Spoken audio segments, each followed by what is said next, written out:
Hello, welcome everyone. We're gonna keep following the two last videos, and today is gonna be about the archer and how to build a good archer account. I'm gonna give a disclaimer from the get-go. Right now, I do not believe at this current time it is wise to be an archer main. I think archer is by far the weakest troop that we have so far in the game. Now, keep in mind, if something is really weak, it's due to a buff. Maybe after the buff, thing changes, okay? So, I'm not saying do not ever play archers. All I'm saying is right now, starting the journey in Call of Dragons as an archer main is probably ill-advised, and if there's no buff, it might actually be like a really painful move. But yeah, I mean, at least we know they're buffing the Wilderberg flying unit, which is an archer one. So maybe the buff is good enough that now that unit becomes the main archer unit. But now that I'm talking about this, I'm gonna say it now. No, not here. As an archer main player, you want to go with Bilderberg.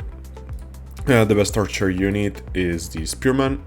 And this is the unit they're buffing. Currently has no use for, I mean, you can use it for PP once you run out of archers, but these archers are way better than the flying ones. Maybe that's due to change, we shall see.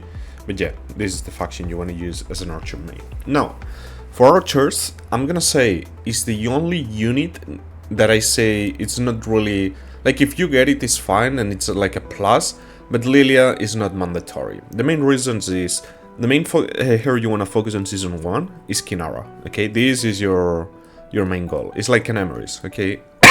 Like an Emery's for Cavalry, that's Kinara for you.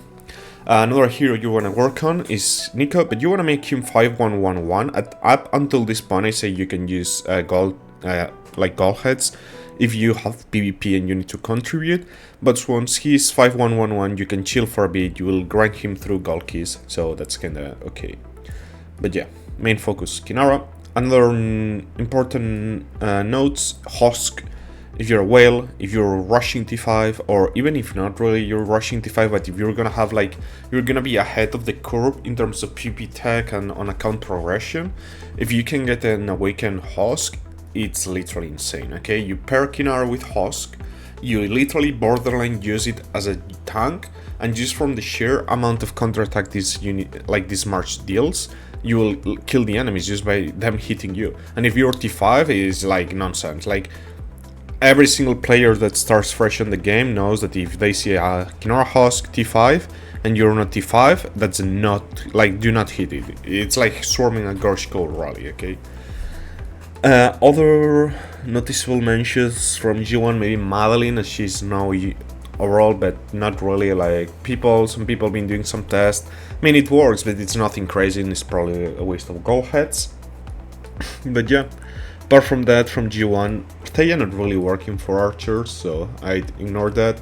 Okay, Gwenwen, whenever you're starting, this is a really good pick to, like, as an archer main, what you can do is you start as the Elf faction, the Spring Wardens, so you get universal epic heads for Gwenwyn, so you rank her up, and then at City Hall 10 they give you a free token and you switch to Wilderberg. The main reason is her with Kinara, for example, are gonna be one of the best Behemoth marches, or the best Behemoth march you can get very early on, which will grant you access to the Behemoths because you will be one of the top DPS, and that will give you some extra rewards to grow faster your account, and you will be out damaging some Lilia Bellins, okay? So yeah, that's a really good march. Okay, regarding artifacts. Now for archers it's a big trick because they have 3 interesting artifacts on season 1. One is the Rattle Spear, the other one is the Shadow Blades, and the other one is the Heart of Kamasi. Now, I do not think you really need to rush the Rattle Spear. This is your Forge of Light key artifact, obviously has a slightly better stats. The main issue I'm saying this is because this artifact really becomes good when you have the Exemplar Wishes, because as you can see it's 3 hits, and the issue is it locks you in place. That's a bit bad for PvP, and I really like, for example, Shadow Blades. They hit really hard and they are full AoE, okay? So I really think Shadow Blades, like, for the early game, might even carry you harder, like up to 5 units, double attack, like really good. Heart of Kamasi, you want to, but you're not, like if you have a Heart of Kamasi and a Shadow Blades, On season 1, you're using Shadow Blades, okay?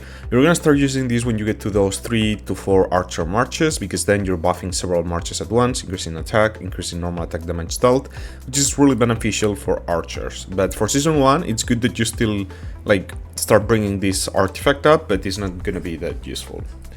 Regarding pets, so pets is a bit tricky, because if we look at the very best pet for Kinara Nico, for example, that's Barb Manticore. I checked through the calculator, it has slightly more DPS.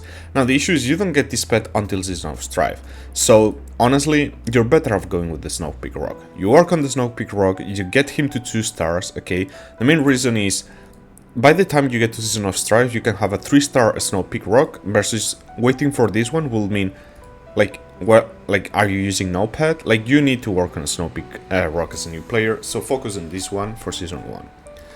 Okay, before going into Season 2, I need to speak about something different, which is the setup for an archer. So currently we have 4 archer marches, okay, and I mean we have 4, next rotation of heroes is archers, so that's when you could make 5 arch marches. But due to the playstyle of archers, I recommend 4 archers, 1 infantry, or 3 archers and 2 infantry. For this video, I'm gonna be focusing on 4 archers, 1 infantry, because I think it's probably the best setup for an archer main. The main reason is, I said archers are bad, the main reason is right now in the game, you have shields of infantry, shield walls of infantry clashing, then behind you get the archers, and further behind you have the mages. Now, archers don't have as much range as mages, and the issue is if you're facing good mage players, the moment you overstep too close to your infantry, the enemy mages will target you, they will rage transfer into you, plus use all their artifacts, and they will literally one-shot you without you being able to target them back due to your range. So archers are in a really bit tricky situation, because the unit they're supposed to be countering, they're being countered by, which is super weird, okay? Plus then you have the cavaliers, which are the like natural unit to counter at them. But for that reason, I do recommend to at least run 1 infantry march. The main reason I recommend for that is because you at least can manage to be the front line, to control it, to know when you can go with your archers because your infantry is alive. Otherwise, you're fully dependent on your alliance. Yes, there are some alliances that have a lot of infantry, like us, Sovereign, we have like a substantial amount of infantry players, but there's others that don't, and if you're in one of those alliances and you don't bring your own infantry, your usage of archers is gonna be super hard, because, like, again, after infantry, the next one in range is archers, so all the enemy infantry, all the enemy DPS will come for you, so yeah. Now, Season 2, here you need to make a choice. I'm not gonna make it for you, because it's up to you. So again, this guy is going to be focused on the 4 marches of archers, 1 infantry, and here you need to decide. At the moment of this video, remember we only have 4 archer marches, but we're going to get our 5th one. Now, if I were to replace any of the current archer marches in the game, it will probably be Syndrome Freygar. Now, this march received a buff, and it's kinda nice and makes the march a bit more relevant. But I think from the 4 current arch marches, this is probably the worst. And if not the worst, like, it's really impaired with Kinara Nico, for example, and you can start like working on Kinara Nico faster, like sooner. So they're gonna be at a better place than them. So for me, the best choice probably is going Kinara Nico. Plus you can get Nico from Gold Keys. You can get Kinara too from Gold Keys, although now you can get those too. So, I mean, I don't know, it's a bit up to you, but I do believe Kinara Nico is the best one. Now, something really strong in them is the artifact. It really hits super hard, but my recommendation for this setup that I'm mentioning is to skip them, and your 4th archer march is gonna be the new archers, okay? I think it's worth to save. They're probably gonna be strong, at least, like, I assume the devs are seeing that the archers are more on the weak side, so maybe they overtune them a bit to compensate. But yeah, we still need to see. So if you're following this path for Season 2, you're gonna skip these heroes, you don't really care about them, you don't care about any other hero in Season 2, so what you're gonna focus in Season 2 is on getting Kinara Awakened, okay, that's your priority. Now, we're gonna make one change, which is the pet. You're gonna have your Snowpeak, hopefully already 2 stars.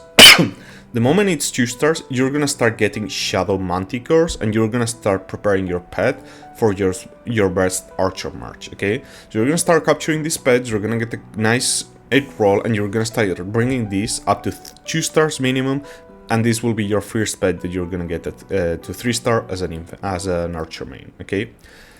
So yeah, that's pretty much it regarding Artifact Season 2. You don't really care, boring season. Now, we're gonna move into Season 3. Here in Season 3, I recommend that you go for Garish Goal. Now, for me, as an infantry main on one of my accounts, the best infantry march for me is Kuma Lake 1, okay? Now, you might be wondering then, why are you recommending Garish Goal? Garish Goal is still really strong. One, you're not an infantry main, and the most important thing is, in Season 3, you either go for that Garish Goal, or you have, again, nothing to invest on. Which, like, at this point, you're, like, okay, I kind of forgot to say this, but end of Season 2, whether you have Kinara Awaken or not, you save all your universal heads and you only use like generation tokens on Kinara, because you want to save all those universal tokens for Margaret Zaida, okay? And here is the same. When you hit G3, you're going to be saving all your universal tokens for Margaret Zaida. So you're going to use G3s on your Gorish Kogul. You will, like, ideally you make them 5-5-1-1. 5-5-1-1 can work, but you lose a lot of value, so you really want to go with the 5-5-5-1 setup. The main reason I'm saying to go with these ones and not wait for Kuma Lake 1 is because as a new player, once you hit Season of Strife, you have a lot of archers to work on, okay? So being able to use your G3 tokens on these heroes to start grinding on them, although the March is slightly weaker, not by much, to be honest, Gorish Goal is still super strong, but not as strong as that one. But overall, I think for the account growth is the most optimal pathing. So Season 3, you work on Gorish Goal, you get the Spirit Bone Torque, which I have in this March, and as a pet, you get the Venomous Lizard, you make a break on the Shadow Manticore, you get the Venomous Lizard to 2-star really quick, and then you go back to the Shadow Manticore. That's pretty much for Season 3, and now we're gonna move into Season of Strife, which everything changes. So in Season of Strife, we get Margaret Zaida. This, I'm not sure if it's the top 1 March anymore in the game. I think it very well could be, but Youngmin is really fucking OP. But yeah, the Margaret Zaida, if not the top 1 March right now, is the top 2, so like no brainer. You want to make both of them 5-5-5-1, and then you want to focus on Awakening Zaida. But Awakening Zaida is going to depend on the amount of archers you have. You have enough archers for another March. Like, bear in mind, right now we have Kinara Nico, 1 archer March, Gorish Kogul, 1 infantry March, and now you're going into your second archer March, which is Margaret Zaida. Assume at this point you already have archers for a 3rd archer March. So in this case, you're gonna focus on getting Margaret primary because it's the strongest Lord hero, 5-5-5-1 with all the universals you've been saving. Then you get Zaida, 5-5-5-1, and then you work on Fulgrim Sibyl, okay? But your main priority is this one, okay? So once you get those 2 to 5-1-1-1, you start working on Fulgrim Sibyl. At this point, whatever pet you're working on, you're gonna halt it there. You're gonna work on Barb Manticore because it's the pet for this hero to 2-star, and then you're going back to the Shadow Manticore until it's 3-star. Now, you can make some different combos. I know some archer mains do this. For example, I think that one of the combos they do is Kinara Sibyl. I'm pretty sure. Let me see. I'm pretty sure there's a synergy between them. That's like, in theory, it's pretty much equal, but some people prefer to do Kinara Sibyl. Another combo then is Fulgrim with Nico. Okay. If you follow the Kinara, like the Husk route, the whale one, you can still use Kinara Husk completely fine and no need to bother with Nico. But yeah, those are the combinations for Season of Strife. But your priority and what's gonna give you the biggest amount of merits is Margaret Zaida, like, for sure. At this point, I recommend you use Heart of Kamasi. You're already running 3 archer marches. I think it's really good to bring that artifact. Regarding artifacts, I mean, you can bring, for example, a 4th March, which could be, for example, with archers or with the flyers. You can bring, for example, I mean, it depends a bit on if you have Husk, but you could do, for example, a Mushan Tara, a Mushan, yeah, I think Mushan Tara is probably the best of, like, not really like a focused archer march, but that's still gonna help you due to this damage taken reduction on all your archers, okay, until those new archers appear into the game, which as of right now we don't have. Okay, so you want to bring Heart of Kamasi on this march, then you want to use Rattle Spear or Shadow Blades in this one. Regarding Margaret Zaida, you want to use their weapon, okay, the X-Bow. And I mean, it's two Xbox to be honest, because Falcon artifacts is another Xbox. So you want to use those artifacts in those heroes. Pets, I already explained it. You get all the pets up to priority to 2 stars so that you can run all your marches with a pet, and then you focus on the Shadow Manticore. After the Shadow Manticore is done, you work on the Barbed Manticore. Okay, so it's pretty straightforward. After this, you focus on the new archers because they're gonna be taking the place of the Syndrome Fragor. I think you skip Kuma Laquan. It just doesn't fit the tempo of the account. Like, again, if you want to get them, that means third season is super boring with no investment in your account for you. And then you get into season of Strife, and now you need to work on 1, 2, the new archers, that's already 3 pairings. And then you need to work on a 4th pairing, which is your infantry, which I feel is too much at once, and probably it will take you a long time to achieve. But yeah, hope this was helpful, and catch you in the next one.